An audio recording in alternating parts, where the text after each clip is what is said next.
New revelations about the night a deputy traveling at triple-digit speeds struck and killed 2 other deputies. Nearly 6 years to the day, the Contact 5 investigators, Katie LeGrone, has the never-before-heard details about the investigation that followed the crash. Katie?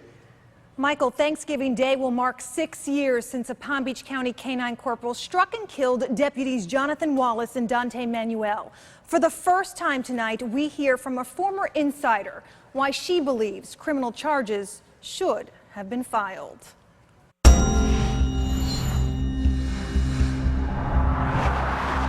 Along this remote stretch of sugar farm country stands 2 reminders of one night.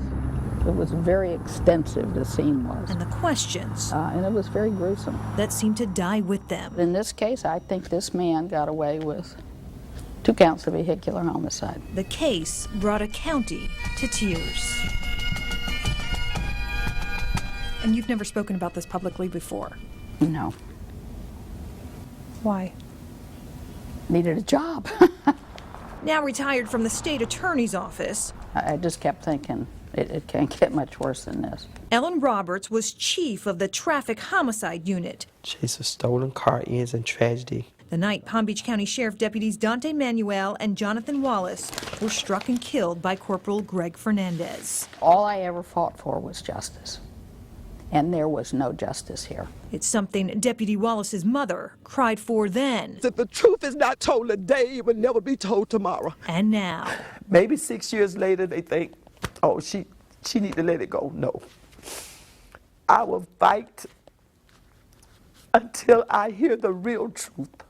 November 28, 2007 began with a report of a stolen car. They're leaving with direction. Patrol units trailed the thief while 33-year-old veteran Deputy Manuel and 23-year-old rookie Wallace were in the dark distance on foot, deploying stop sticks. Pahokee 11, stop stick in place. Stop stick in place. Everything. We got a hit, Pahokee 11, we got a hit. Worked like textbook until... Clear him, K9 is coming on the left. Canine Corporal Greg Fernandez is ordered to lead the pack. Clear him, K9 is coming. He speeds up to pass, going northbound in the southbound lane. 23-1, stop stick still up. When he collides with Manuel and Wallace. I believe we have a deputy been hit. Now fire rescue 51 here. Upon impact, investigators clocked his speed at 111 miles per hour. It looked like a battle scene. By the time Roberts arrived, daylight exposed a typically desolate Route 715, stained in human tragedy. I thought this is the worst I think I've seen. A day after the crash, Sheriff Rick Bradshaw was on the record with an explanation. Everything was working just right until the 2 deputies decided to go out and manually retract those sticks. Why they decided that, we don't know because we can't ask them.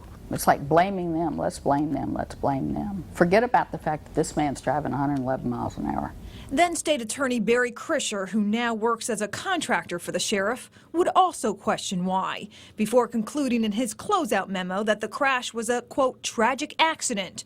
Corporal Fernandez's actions were not negligent, not careless, and not criminal. What was your reaction? Had I not needed my job, I probably would have resigned at that point.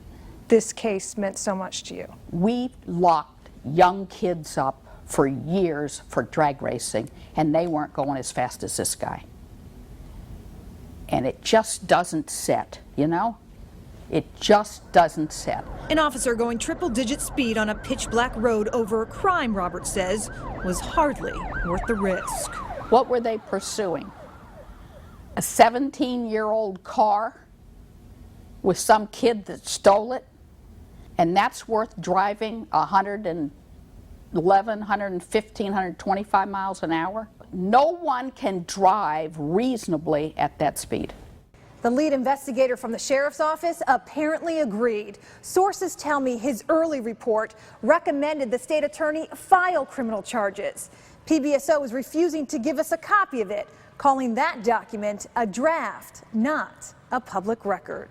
We had all agreed with the officers that I'd spoken to that charges needed to be filed, and then they weren't. This is the only traffic homicide that never made it to my desk. Wasn't this your case? I certainly thought so. Why did it go around you? That's a good question. I wish I knew. The last response I received 1 year, 1 month, 6 days after his death was, it is what it is.